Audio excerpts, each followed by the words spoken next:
The first thing you must understand is that you are haunted. Not by ghosts in the traditional sense, not by specters rattling chains in some abandoned hallway, but by something far more intimate, far more insidious. You are haunted by yourself. By the person you used to be.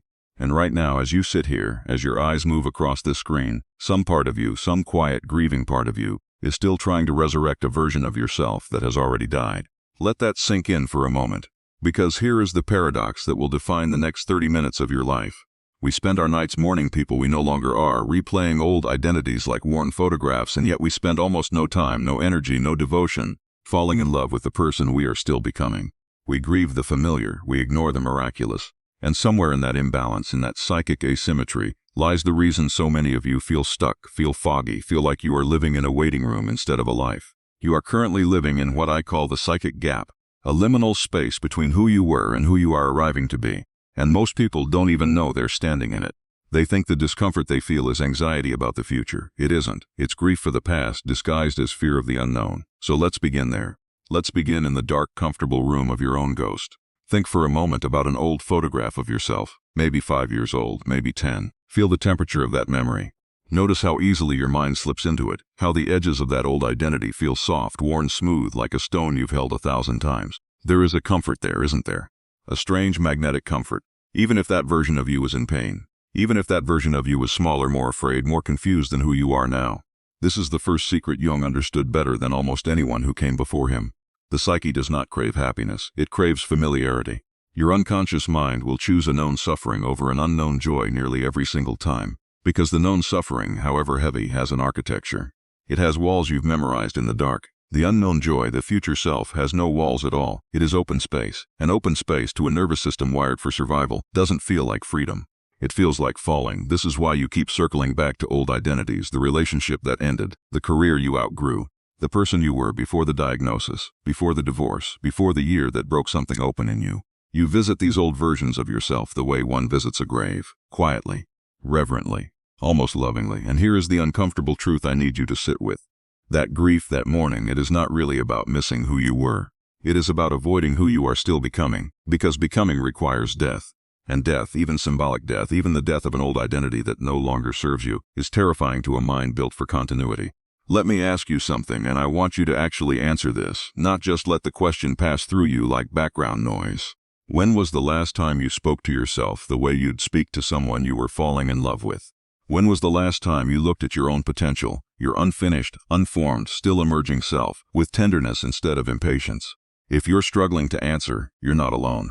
Almost no one does this. We reserve romance for others. We reserve devotion for people outside of us. But the person you are becoming, that stranger wearing your face 5 years from now, deserves courtship too. Deserves flowers, deserves your attention. Now I want you to notice something happening in your body right now. Maybe a tightening in the chest, maybe a strange unnamed restlessness. That's not discomfort for discomfort's sake. That is the exact sensation of the psychic gap opening beneath your feet. And I want you to stay there with me. Don't look away. Because on the other side of that discomfort is the doorway we're walking through together.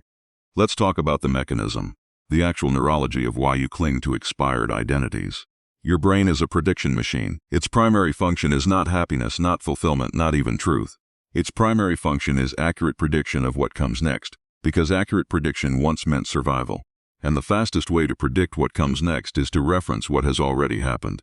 So your brain builds a model of you, a kind of internal avatar based on your past behavior, past emotions, past identities, and it defends that model, fiercely, automatically, beneath your conscious awareness. This is why change feels like danger even when change is exactly what you want. Your nervous system isn't trying to sabotage you. It's trying to keep the prediction accurate. It would rather you stay depressed and predictable than joyful and unfamiliar, because unfamiliar to the oldest parts of your brain still means unsafe. Jung called the disowned, unintegrated parts of ourselves the shadow. But I want to introduce you to a companion concept tonight, something I call the residue self. The residue self is not your shadow. It is the emotional residue of every identity you have already outgrown but never formally released. It's the ex-boyfriend you still perform for in your imagination. It's the career you left but still explain yourself to at dinner parties. It's the 22-year-old version of you who is still, somehow, running certain rooms in your mind, making decisions you didn't consciously agree to. And here's the part that will genuinely unsettle you if you let it. The residue self doesn't just live in your memory. In 2026, it lives externally. It lives in your camera roll. It lives in old captions you wrote when you were a different person entirely. It lives in the algorithm that shows you, unprompted, a memory from 3 years ago, engineered specifically to pull you backward at the exact moment you were trying to move forward. This is digital nostalgia, and it is one of the most quietly devastating psychological phenomena of our time. Every platform you use has learned that your grief is profitable. Your longing keeps you scrolling. Your ache for who you used to be, that soft, sepia-toned version of yourself before things got complicated, generates more engagement than almost anything else it could show you. So it feeds you your own ghost on a loop, disguised as a memory, disguised as a gift, on this day 3 years ago. And you feel something when you see it, don't you? A pull, a pang, some strange mixture of tenderness and grief. That feeling is not accidental. That feeling is engineered. You are being sold your own past self as a product, and the transaction cost you your present.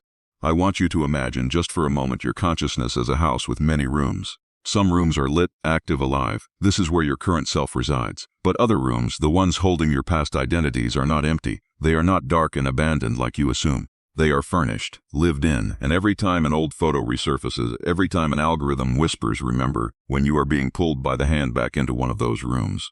And the horrifying, beautiful truth is this. You go willingly, every single time. Why? Why would anyone choose the past room over the unfinished, unfurnished, wide-open room of who they're becoming?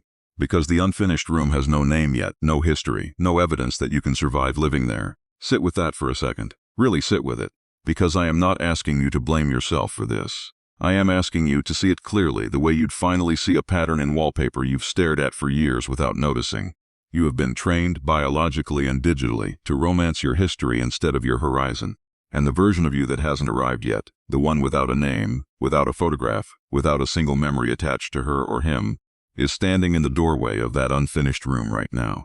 Waiting. Not impatiently. Not with judgment. Just waiting, the way anyone waits for someone they love to finally notice them. We are going to meet that version of you. We are going to learn, together, how to fall in love with someone who does not exist yet in any photograph, any archive, any memory at all. But before we can walk into that room, before we can even approach that doorway, there is one more question we have to sit inside of, one more layer of the ghost we have to fully understand.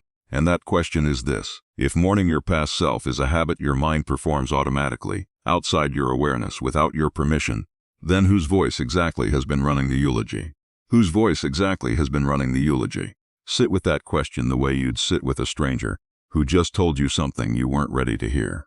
Because the voice narrating your grief, the one that keeps returning you to old rooms, old versions, old identities, was not chosen by you.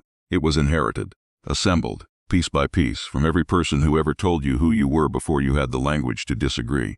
Somewhere in your early years, someone, a parent, a teacher, a sibling, a culture, looked at you and decided what you were. Quiet, difficult, smart, too sensitive, not enough. And your young, undefended mind, desperate for coherence, desperate for a self it could hold on to, absorbed that verdict as fact, not opinion. Fact. And from that moment forward, an internal narrator was born, whose only job was to keep you consistent with that original verdict, whatever it cost you.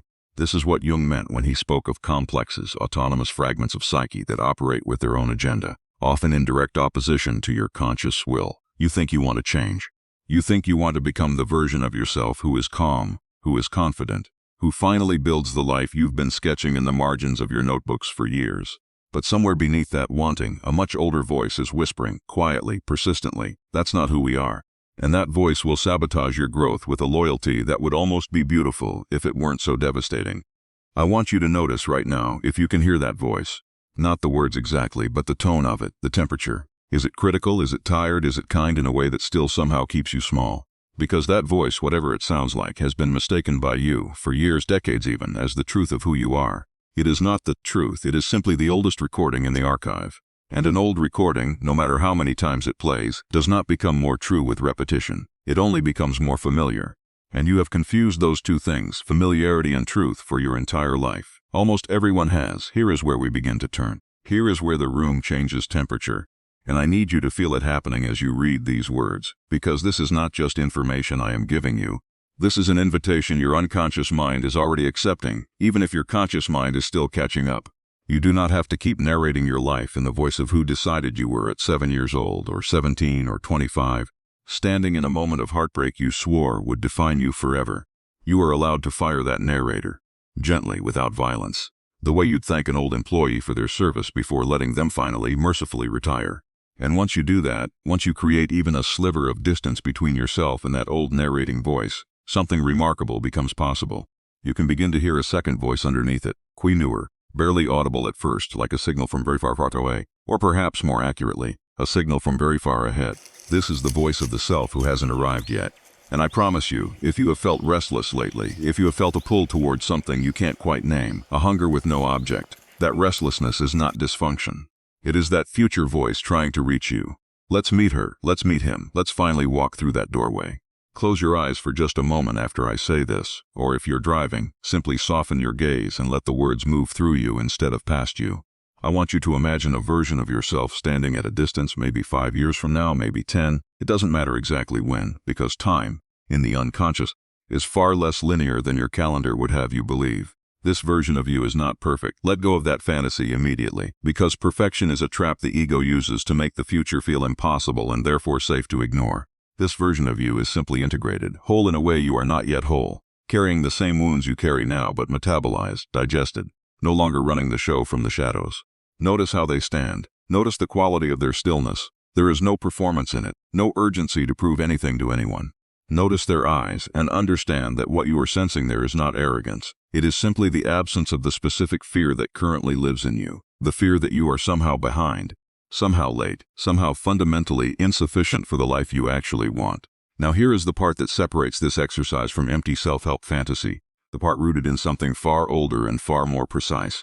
In classical NLP, this is called future pacing, but I want you to understand what is actually happening beneath the technique. Your nervous system cannot fully distinguish between a vividly imagined experience and a remembered one. This is not metaphor. This is measurable. The same neural architecture activates whether you are recalling a walk on a familiar beach or imagining one in rich sensory detail. Which means the more precisely you can see, hear, and feel this future version of yourself, the more your unconscious mind begins to file them not as fantasy but as memory. Not as stranger but as self. This is how you stop treating your potential like an acquaintance you've never met and start treating it like a homecoming. So stay with me here. Let the scene continue to build, layer by layer, the way a room slowly fills with light at dawn. What does this future self smell like? Maybe something simple, clean cotton, rain on warm pavement, coffee in a kitchen that is quiet in a way your current life rarely is. What do they hear in the ordinary moments of their day? The specific, unhurried sound of their own breathing, a laugh that comes easily now without the old apology attached to it. And what do they feel in their body that you do not yet feel in yours? Maybe it's simple. Maybe it's just the absence of bracing, the absence of waiting for the other shoe to drop. I want you to notice something else now, something crucial.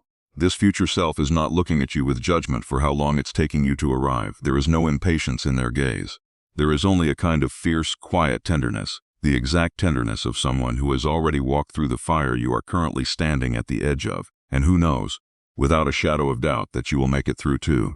This is the relationship you have been missing. Not a romance with another person, though that has its place. A romance with your own unfolding. And like any real romance, it requires courtship.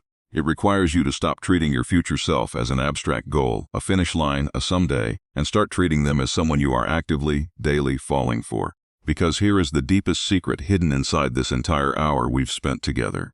The people who transform their lives are rarely the ones who hated their old selves the most. Punishment has never been a sustainable engine for change, no matter how many times our culture insists otherwise. The people who transform are the ones who fell in love with someone who did not exist yet, and let that love, patient, magnetic, wildly generous, pull them forward one decision at a time.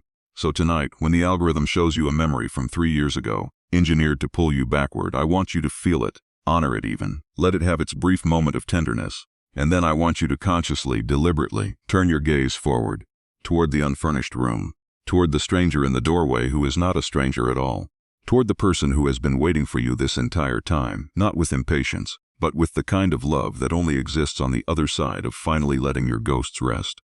You are not behind, you are not late, you are simply finally learning how to fall in love with someone you haven't met yet. And the extraordinary truth is this: they have been in love with you the entire time.